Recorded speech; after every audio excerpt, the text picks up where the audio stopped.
I'm joined by meteorologist Detroit Tate. In Detroit, it has been hot and muggy, but there's relief in sight. A bill to arm school resource officers heads to the governor's desk.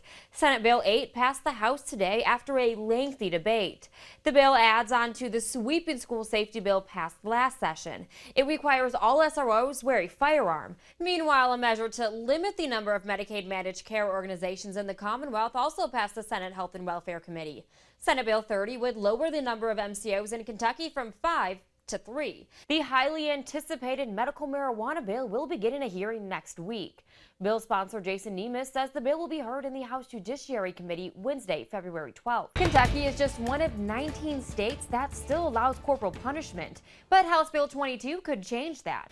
It's only a first step, but diabetics in the Commonwealth are celebrating a victory this week. Democrat gubernatorial hopeful Andy Beshear and incumbent Governor Matt Bevin are boasting big fundraising numbers in their quest for the governor's mansion. So that bill will probably be heard next week. And now another bill that could be heard next week is Senate Bill 4. And that is the bill in the Senate, a top priority bill that's going to take some powers away from Governor Beshear. The Democratic senatorial campaign is throwing their support behind retired fighter pilot Amy McGrath at her bid to take on Kentucky senior Senator Mitch McConnell. The endorsement is frustrating at least one candidate also in the race to take on Senate Majority Leader. Eva McKen joins us now with details. Brings us to a couple bills that are being held up in the House, and that is, let's start first with sports wagering. House Bill 137, that still has been on orders of the day for weeks, but now it has Governor Andy Beshear putting his support behind that bill. Those comments that you made against teachers, a few of those are most likely going to come back into... But name one. Name any one that I've said. Because I hear this in town halls, and I ask people, tell me the things that I've said that you're most offended by. That children were sexually assaulted because of the sick outs. Again, go back and look at what I actually said. I do want to talk about Iran, and Secretary of State Mike Pompeo said that they were responsible for that oil tank being blown up yesterday, and their video was released today. What should be done about that? We're looking at it would effectively double it. So right now these machines are being taxed at 1.5%, and this would increase it to 3.1%. Of course, to get a chance to go against Ms. McConnell, you have to get through the primary, and it is very crowded, and you have an opponent who very well could be potentially the Democrats' establishment's candidate. They have a super PAC from Eric Heyer, who ran Andy Beshear's campaign. She has a war chest of money. And how are you feeling challenging not even the money? I know money, of course, doesn't vote, but money helps get the message out. I foresee with going back to the agri-tech, Governor Beshear ran on agri-tech and bringing agri-tech really to western and eastern and really the rural parts of Kentucky. So do you foresee your department working closely with him to really try and bring that and grow that? There probably are going to be some taxes. I know we're facing really not a great revenue projection here in the state, and a lot of promises by Governor Beshear. And so when it does come to taxes, would you like to see some sales tax exemptions maintained? And now while the fundraising is national, all of the ads are probably just running here in Kentucky, I'm assuming. And we do have one of those ads that we just saw right before we spoke to you. Right. What was the emphasis behind that particular ad? A couple of weeks ago, the 2019 Kids County Data Book was released, and it showed there were some improvements there, but there was also some areas that needed improvement. Now, how do PBMs relate to pharmacy? You are head of the Pharmacy Association, you are a pharmacist, and how do they go into your business or interact with pharmacies? Fed up with how history is being taught in Kentucky schools, a group of Louisville high school students set out to make a change. I sat down with the students to find out what drove them to inspire a new piece of legislation. It started with an idea. Kind of wanted for them to teach more positive aspects about Africa, what happened before slavery and all these other things to actually so African Americans can know like where they actually came from instead of thinking that they came from slavery. That turned into a movement. It's not like we're reinventing the wheel or doing something especially different.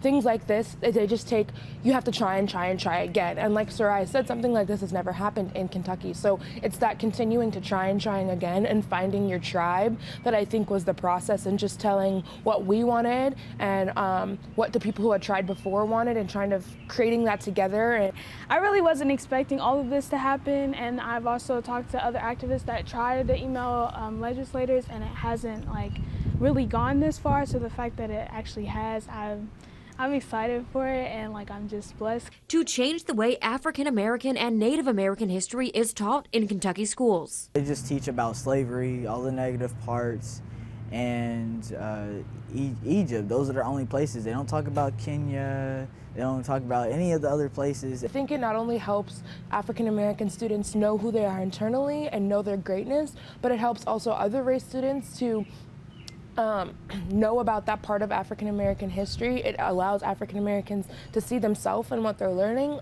I think it is just on so many different levels something that could be amazing.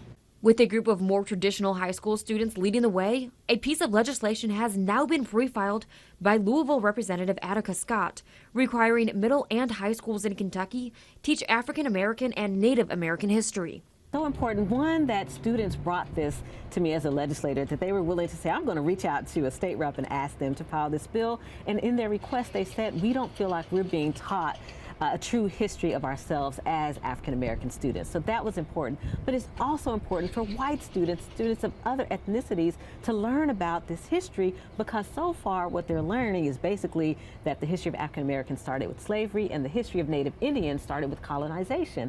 Well, there's actually a whole bunch of people here before this country was colonized, and that history should be valued and respected and taught.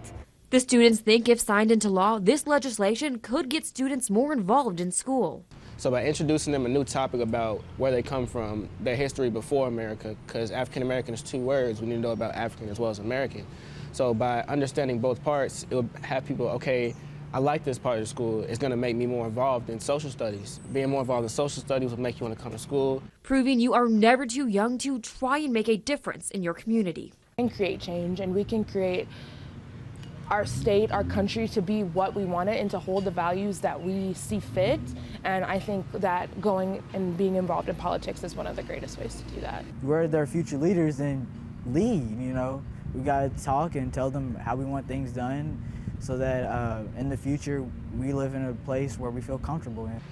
Most people don't feel like they have a voice because they've never used it, they've never been told to use it, they've never had other people share the same strong opinions as them. But I feel like by the SMART team doing this, it'll show them you have a voice, it matters, we're doing the same thing, we got your back. But people's rights are under attack. What do we do? In a time where partisan politics is rampant, one organization is teaching the next generation of leaders the art of communication. This week was, a little test of my bipartisanship, a little test to see, is bipartisanship even like a possible thing? And so far, I think the concluding answer is yes, it's definitely possible. Now, especially in our political climate, there's a lot of focus on fighting instead of solving the issues that actually need to be solved. And there's a lot of gridlock because of that.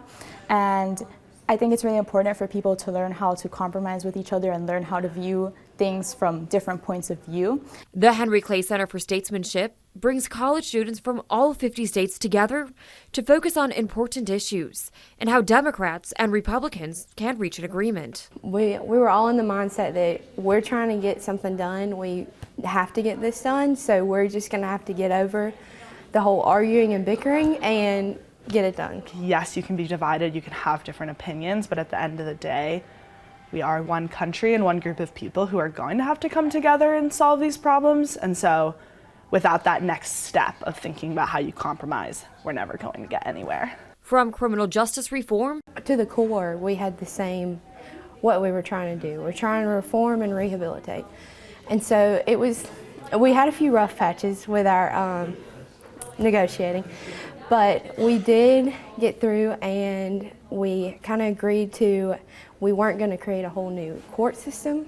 To immigration. I think both the liberal and conservative side agrees we need to stop the backlog of cases that are going on right now. From the conservative side, that helps slow down undocumented immigration. From the liberal side, that means more people are able to be prosperous in the United States. So it's a win-win on both sides. The program grooms 50 of our nation's next policymakers to make a difference. I think people put a lot of pressure on people my age to be the future and be the change that the world needs. And I think that's a really hard thing to do, but it's not something that's possible for us if we're not challenging ourselves and putting ourselves in an environment where people have different beliefs. We can't expect Congress to be the ones to change their ways when we're the ones that re-elect them. It has to be a grassroots effort. It has to be something where every community stands up and says, no matter your political opinion, we're a community.